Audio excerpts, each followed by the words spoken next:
지구는 우리 은하의 나선팔 변두리에 위치한 태양계의 세 번째 행성으로 다양한 생명체가 살고 있는 곳입니다. 광합성을 하는 독립 영양생물인 식물과 다른 생물을 먹어야 사는 종속 영양생물인 동물들이 조화롭게 살고 있는 곳입니다. 이렇게 생물들이 살 수 있는 이유는 지구를 감싼 얇은 대기층과 지표면의 70%를 차지하는 물 덕분입니다. 그런데 인간이 화석연료를 마구 태워서 지구의 대기에 이산화탄소를 풀어놓는 바람에 지구의 기온이 올라가 수많은 생물들이 멸종위기에 놓여 있습니다. 이런 현재의 상황을 기후변화, 기후비상, 기후위기와 같은 말로 부르는데요. 그렇다면 정확히 기후란 무엇이고 기후는 어떻게 변한다는 것일까요?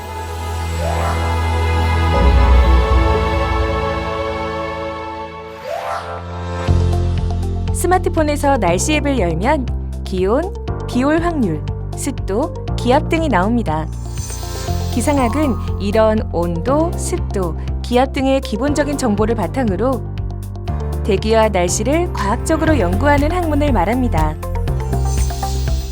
기상학에서 다루는 날씨는 아침, 저녁으로 다르고 하루하루 다르고 계절마다 다릅니다.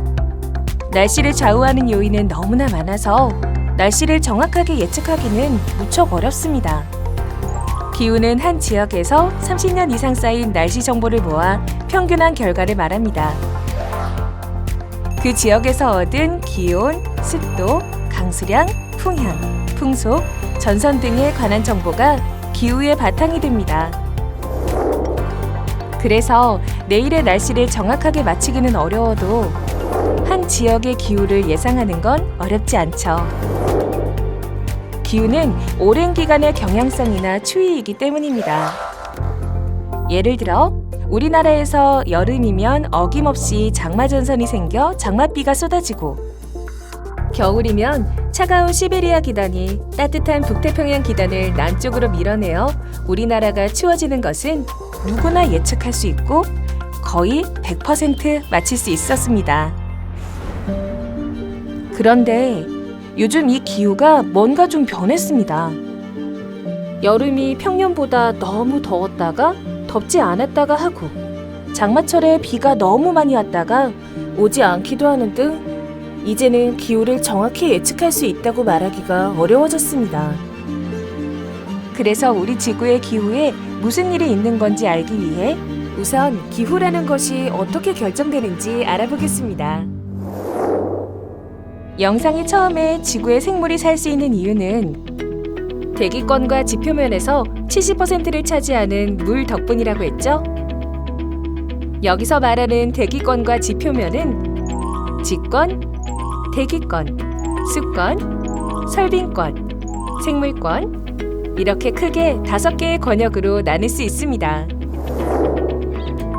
지권은 육지를, 대기권은 지구를 감싸는 기체가 있는 부분을, 수권은 물로 덮인 부분을, 설빙권은 눈과 얼음으로 덮인 부분을, 생물권은 모든 생물이 서식하는 부분을 말하는데요.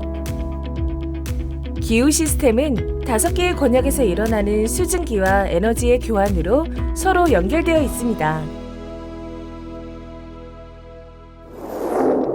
그럼 이 5권역은 어떤 에너지를 어떻게 교환한다는 걸까요? 지구의 기후를 조절하는 요소들에 대해서 알아보겠습니다. 지구 표면의 온도를 좌우하는 가장 큰 요인은 태양 에너지인데요. 지구는 둥글기 때문에 태양 에너지를 골고루 받지 않습니다. 적도는 태양 에너지를 지나치게 많이 받고 극지방은 늘 부족하게 받죠. 지구는 이와 같은 에너지 불균형을 해소하기 위해 다양한 방법으로 에너지를 교환하려고 애를 씁니다. 태풍, 허리케인, 사이클론은 적도지방의 과다한 열과 수증기를 극지방으로 옮기고 극지방의 빙하는 태양에너지를 우주로 반사해 지구가 과도하게 더워지는 것을 막습니다. 이렇게 대기, 육지, 얼음 등은 긴밀하게 상호작용하며 지구의 에너지 상태를 균등하게 유지하려고 애를 쓰는데요. 이렇게 지구의 기후를 조절하는 요소들의 상세한 예를 몇 가지 더 들어보겠습니다. 태양에너지와 함께 육지와 물의 분포는 대표적으로 기후에 영향을 주는 요소입니다. 같은 위도에 위치할지라도 해양이 내륙보다 기온의 변화가 크지 않습니다. 같은 양의 태양에너지를 흡수해도 해양성 기후는 온도가 천천히 오르고 천천히 내리기 때문에 같은 위도의 대륙에 비해 겨울에는 춥지 않고 여름에는 덥지 않습니다. 반면 대륙성 기후는 온도의 변화폭이 훨씬 커서 겨울에는 아주 춥고 여름에는 아주 덥죠. 다음 기후에 영향을 주는 인자로는 대기 대순환이 있습니다. 대기 대순환이란 지구 대기의 열적 균형을 이루기 위한 움직임인데 세계의 주된 바람으로 나타납니다. 열대 지역에 부는 무역풍, 중위도 지역에 부는 편서풍, 고위도 지역에 부는 편동풍은 해양성 기단을 대륙 깊숙이 몰아주기 때문에 대기를 섞는 효과가 있습니다. 산맥과 고지대도 기후 조절 인자입니다. 공기는 산을 타고 오르면서 기온이 낮아지는데요. 그래서 같은 위도에 있더라도 해수면 근처와 고지대의 온도는 서로 다르게 됩니다. 해류도 기후 조절에 중요한 역할을 합니다.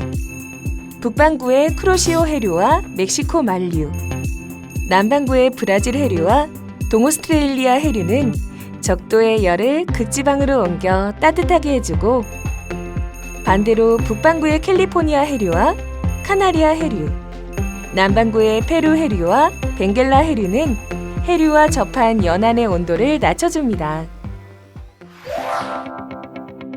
지구의 표면은 울퉁불퉁하고 물과 얼음이 있고 나무와 돌이 있고 이를 셀 수 없이 많은 생물이 살고 있습니다.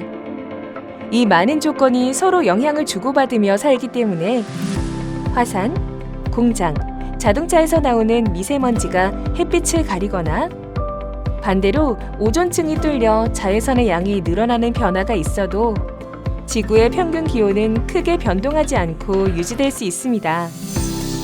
물론 자연재해가 일어날 당시에는 조금 변하지만 며칠 또는 수년 내에 평형을 찾을 수 있는 것이죠. 생물들은 생태계를 이루며 서로의 약점을 보완하고 그로 인해 기후의 균형을 맞추는 데 도움이 되기 때문에 생물의 종은 많으면 많을수록 좋은데요. 하지만 지구에 생물이 살지 않는다면 문제는 달라집니다. 지구의 기온이 오르거나 내리는 폭주 현상이 일어날 때 막을 장치가 없는 셈이 되죠. 생태계는 그 자체로도 중요하지만 기후변화에 대응하기 위해서도 생태계를 보호하는 건 우리에게 매우 중요합니다. 그런데 지금 과학자들은 약 6,600만 년 전 공룡이 멸종했던 것처럼 우리 생태계의 대멸종을 걱정하기 시작했습니다.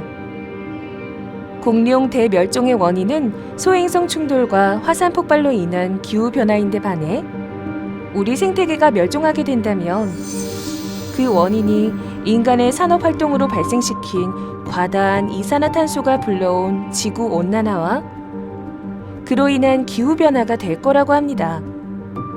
대멸종의 원인이 자연재해가 아니라 인간이라는 거죠. 기후 전문가들은 급격한 기후변화를 막기 위해 인간이 할 수 있는 일은 이산화탄소를 포함한 온실가스를 관리하는 일이라고 의견을 모았습니다. 이산화탄소는 화석연료를 태울 때 나옵니다. 자동차, 발전소가 모두 화석연료를 사용하죠. 그러니 온실가스 배출을 줄이는 방법은 화석연료 대신 친환경 에너지를 사용하고 에너지 효율을 높이는 겁니다.